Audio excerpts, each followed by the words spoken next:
It's the plane that caused one of the great aerial panics of the First World War. Itself a compact revolution, it went against convention, outperformed its opponents and became an age maker, the German Albatros.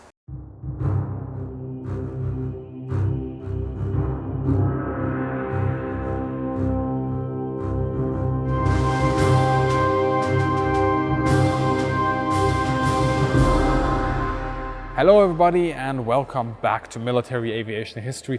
I'm your host Bismarck and today we are having a look at this legendary German aircraft, the Albatros. It alone reversed the balance of power in the air and caused losses so high that a whole month was named after its success. Let's have a look at its history and then hop inside this one found here at the RAF Museum in London to show you how it works. The Albatros planes used by Germany during the First World War were designed by Albatros Werke AG in Berlin near Johannisthal. Under the supervision of Dr. Walter Hoof, Albatros would use the years prior to the war to experiment in building strong and reliable aircraft, something that would suit them well in the future years. Now, in pursuit of this, Albatros Werke chose to go an unconventional route. Instead of going with tradition by covering a skeleton structure with canvas, plywood was preferred. With the outbreak of hostilities in 1914, the Albatros Werke started to provide aircraft to the military. The B.I and the B.II type aircraft were among the first reconnaissance aircraft of the German army and became trainers in 1915 when they were replaced by the new Albatros C.I. Initially, the C.I was also one of the first planes used in combating Allied aircraft, flown by pilots such as Manfred von Richthofen and Oswald Bölke far before they became famous aces. While it had bloodied the Allies at the Battle of Verdun in 1916 with the Fokker Eindeckers, the air war quickly shifted against Germany. The Germans required a new machine capable of taking on the Allied aircraft and subverting their advantage. With their construction technique, the Albatros Werke felt they held a unique advantage as this provided a strong frame, resilient in the line of fire. Three engineers got to work: Diplom Engineer Thelen, Diplom Engineer Schubert and Engineer Gnedig. To save time, they simply went about converting existing designs into a fully fledged fighter. They scaled their C-type design down to a single crew position, added two machine guns, an interrupter gear and ammunition. The tried and proven 6-cylinder overhead camshaft liquid-cooled Mercedes D.IV engine provided a whopping 160 horsepower, more than enough for the time. The result was a D.I, coming out in the autumn of 1916, closely followed by its cousin, the C.III, which remained a general-purpose aircraft. With the D.I, Albatros was ready to make its mark on the air war over Germany's western front lines. The aircraft had good acceleration and achieved a top speed of about 102 miles an hour. It could climb to 1,000 meters in just over 4 minutes, and this was quite a feat at the time. Thelen, Schubert and Gnedig had hit a home run and designed in essence a one-plane revolution. It was fast, powerful, heavily armed, well-proportioned and streamlined, to the point that, well, some commented that it made any other fighter obsolete at the time. Its robust physique was a testimony to Albatros's decision to design a plywood-covered semi-monocoque fuselage. This also did away with the need for internal bracing. The ply covering extended over 6 longerons. Those are the longitudinal structural components supported in the fuselage by 1 centimeter thick ply formers. The aircraft appeared circular in front before morphing into an oval midshape and then tapering off into a more traditional boxy section.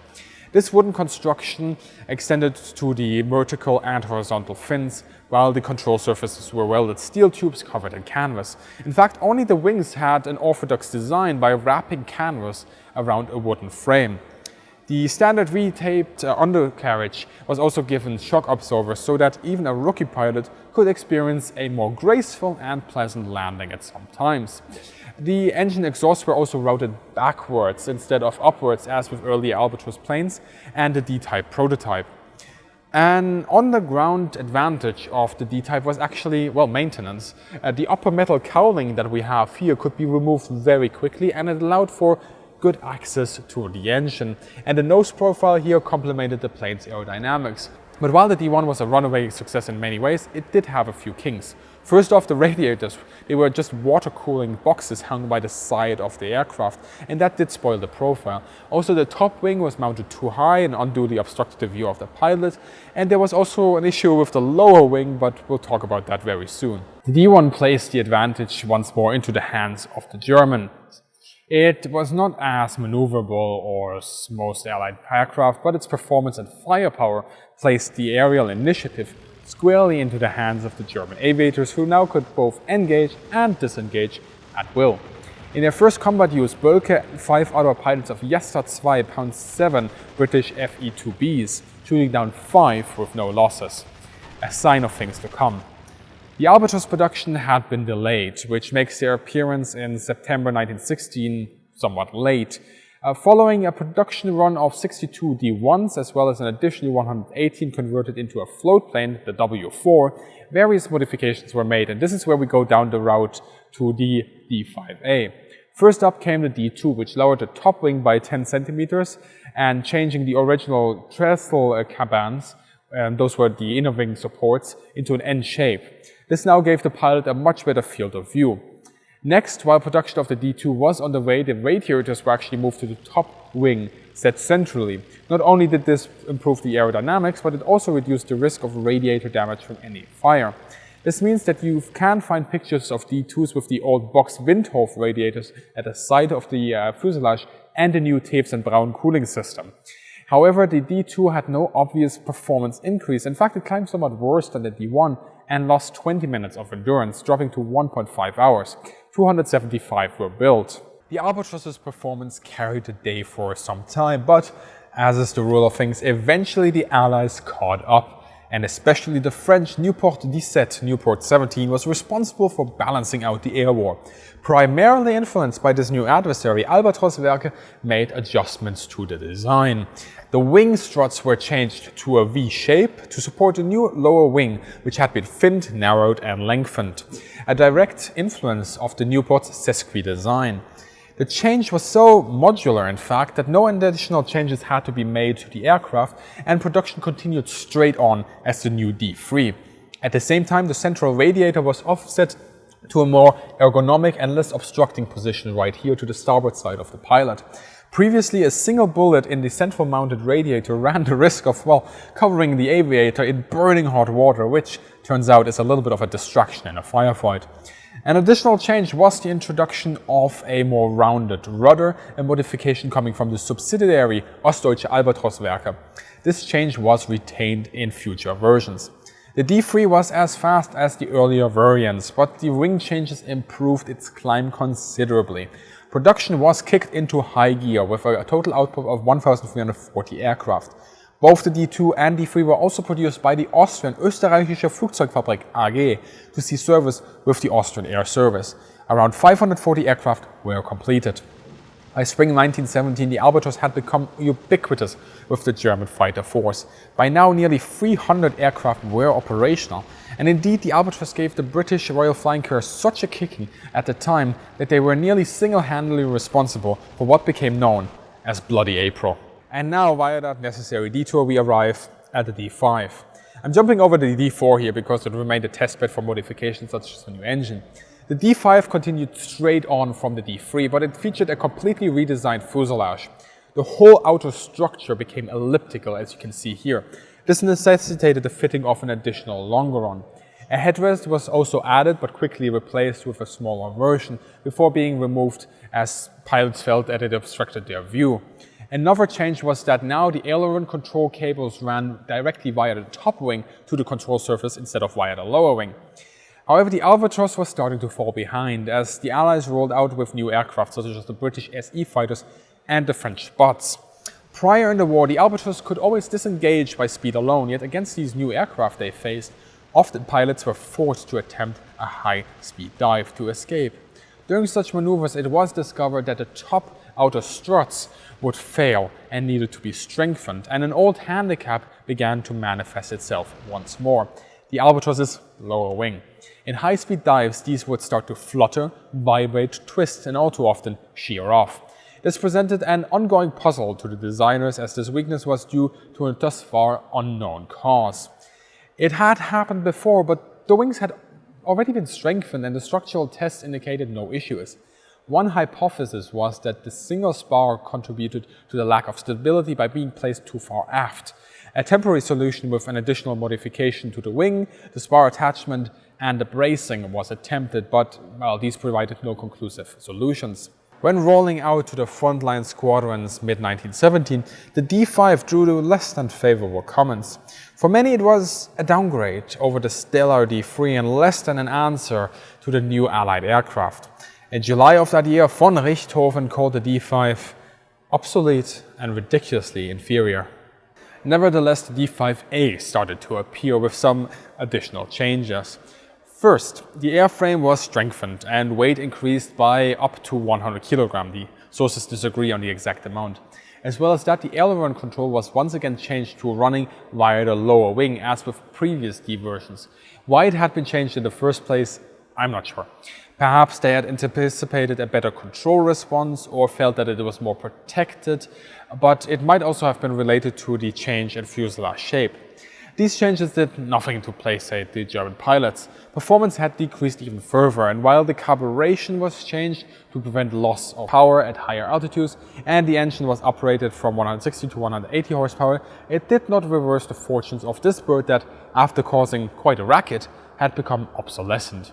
Ironically, the D.V series was destined to become the most numerous of all German fighters during the war, with a production just over 2,500 aircraft. Germany attempted to counter the Allies' tide by both quantity and quality. Quality in terms of their fighter organization and training, which was ahead of its time, and quantity by producing planes such as the Albatros en masse. However, the plane in question was not one that could be produced easily. By now, the production technique and mechanics had been well understood. However, compared to many other planes at the time, it was more labor-intensive, and the demand of skilled labor could never be satisfied. The Albatros might have been mass-produced for German standards, but it didn't even come close to Allied production. That said, around May 1918, more than 1,100 Albatrosses were still at the front lines. That's about 50% of Germany's fighter force. But the number dropped steadily as planes like the Fokker D.7 and Pfalz D.III started to appear. It remained easy to fly for even inexperienced pilots, and in the hands of a competent pilot, it still had plenty of fight in it. Ultimately, it remained in service until the armistice. Post-World War I, then, several Austrian-built D.IIIs were picked up by Poland, used extensively in the Polish-Russian War of 1919 to 1920. Russia possessed little air power, so the Poles used it mainly for ground attack. Among the pilots flying these machines were also American volunteers. Czechoslovakia too picked up a few of these machines, and they constituted their first fighter force out of Albatrosses. Turkey also had a couple of them in their inventory, and these survived until the mid-1920s. Turning over to the plane behind me, the Albatros D.V has a length of 7.3, an upper span of 9, a lower span of 8.7, and she stands at 2.7 meters. The fuel tanks are up front behind the engine, holding 23 in the top and 80 liters in the bottom, and the oil tank to the left of the engine holding 9 liters. At 915 kilograms fully loaded, she goes up to 170 kilometers an hour. The armament consists of two 7.92mm machine guns firing synchronized through the propeller. Although this type of armament became standard in World War I, initially in 1916, the Albatros was one of the more heavily armed aircraft, and the interrupter gear gave it a critical advantage early on. The armor boxes are stored between the fuel tanks and the pilots. Around 500 rounds would be carried for each gun. Alright, so getting into the Albatros, first impression from the comfort of this aircraft, actually pretty good. When it comes to the operation, well, there's a little bit of an asterisk there. Generally, when you get into an aircraft, you're greeted with an instrument dashboard. There you can see anything from your altitude, your speed, your RPMs, your fuel tank capacity at any point in time, and all those other things. And the Albatros, you might wonder, where's the instrument board? Because really there isn't one, even though there would be space. You're essentially greeted up top with an RPM indicator showing you the RPMs that your engine is running at. 1,500 essentially being the maximum. Here it seems to be on 1,400. This is a rebuild. Below that you have the control yoke. The control yoke is actually quite nice. You can operate it with both hands. You've got the trigger releases for the guns. You can fire one gun or both of them at the same time. Below that you also have a control lock, and to the left of the control stick you actually have a throttle control, which means that with your left hand you could operate the throttle, while with the right hand you can fly the aircraft and obviously switching over as you want. Should this throttle control fail, you do have a backup one to the top left here, which is a nice little feature. However, this is everything that is essentially easy to read up front for you. If you want to know your altitude, you either yank on the altimeter that is to your left and that is held in place by springs, or you essentially squint down in the cockpit, twisting to the right, and then you can read off the altitude. Not exactly ideal. If you want to read your fuel tank capacity, you have to sort of shift to the left and look down towards the fuel tank indicator right there, which is, again, especially in low light settings, wouldn't be ideal. I guess you could have a lamp or, well, there you go. If you want to know your speed, well, in this aircraft, you're not going to find it here. You're actually going to have to look to the wing, and there you'll find the speedometer. From the position that I'm in at the moment, because I sort of memorized the settings on the speedometer, so I know that the 6 o'clock position is going to indicate 120 kph, and the 3 o'clock position, for example, 80 kph. I know at what speed I would be flying at, depending on essentially where the needle is. So you're essentially not looking, this is how I would imagine the pilots at the time would be doing it, you're essentially not looking for the numbers, you're essentially just looking where is the needle at any given point in time on the speedometer, and then you know more or less your speed. Obviously it's just a thing of memorization. It's not ideal, and could have been done better potentially. With the cooling, you find the lever right here. It's easy to operate in a nice little position, and the advantage actually of this aircraft is that with the guns that you have here, you have easy access to them in case of a jam. You can try to clear them. The windscreen here a little bit small, but good enough to catch any kind of the oil that springs up from the cylinders, which would happen occasionally, and obviously you would have once again sort of a little rag to clean that off. If you want to know your heading in this aircraft, you essentially have to move your right leg, and then you'll find a compass to your bottom. Again, in low light situation, not exactly easy to read. For startup, the dials are all the way in the back. That's not really a problem because you're only going to use them in case of a need. You have the air pressure, you have the air source selector, you've got the emergency filler, and you've got the pressure gauge. You have the pumps to the right and the magnetos to the left. Again, you're only really going to need those for startup. But let's turn to the positive features of the Albatros. Plenty of room. It really is very, very comfortable. With me being 1.90 m, I don't feel cramped. I feel very, very at ease. The seat could maybe be a bit better for me if it could be raised or lowered. This is not possible in the Albatros. You can only move it horizontally, but I can't really complain. The ammo drums are nicely forward. I'm not going to hit them by accident. And I have ready access to the rudder panels. The seat, also very comfortable. I've got nice little seat belts. And the only problem is this. So the backrest here sort of hits itself into my shoulder blades, but it's not the most comfortable. But I imagine if I would be wearing anything like a flight jacket, something that's padded, that's going to easily pad out and it's not going to interfere. So overall, my impressions from the cockpit is that actually pretty good if you know what you're doing. And if you've flown in this aircraft before, if you have some experience in it, you're going to feel right at home. If you're converting to it, if you're sort of training on it and you are used to a dashboard that is more ergonomic and more easy to read, especially when it also comes to the pressure gauge, which is all the way in the back there, which I can barely read from here, then it will need some time getting used to. But for the rest, yeah, it's a fun little aircraft to sit in. Starting an Albatros is a two-man job. The pilot obviously operates the aircraft from his station, while up front the crew chief stands on a ladder, actually set between the wing and the propeller overlooking the engine. Provided we went over all the preliminaries and everything is ready, we commence the startup. The air pump is set to both, air pressure is set to main, and the flow selector is set to pressurize. Essentially everything is pointing down. The hand pump we operated to a 0.25 atmospheric pressure and then lock it. The radiator will be fully aft for maximum cooling. The crew chief then places the compression release to the right as it is now and starts filling the primer cups of each cylinder with a small can containing a mixture of benzene and oil. Now at this point we open the throttle slightly and the crew chief actually gets off the ladder, checks with the pilot that the magnetos are set to off and begins turning the air screw, and this draws the priming fuel into the cylinders. Once that is done, the pilot will now say clear. He hits the magnetos to M1 for the left magneto and operates the starting magneto crank as the mechanics give the prop a good swing. And this then sets off the spark plugs, and if God is mit uns, the engine will turn. The mechanics will then shift the compression release back to the left. You then warm up the engine at a low RPM setting. You also switch the magnetos over to M2. You test the engine by increasing the throttle, having a mechanic hold down the tail, switching from M2 to M1 and back.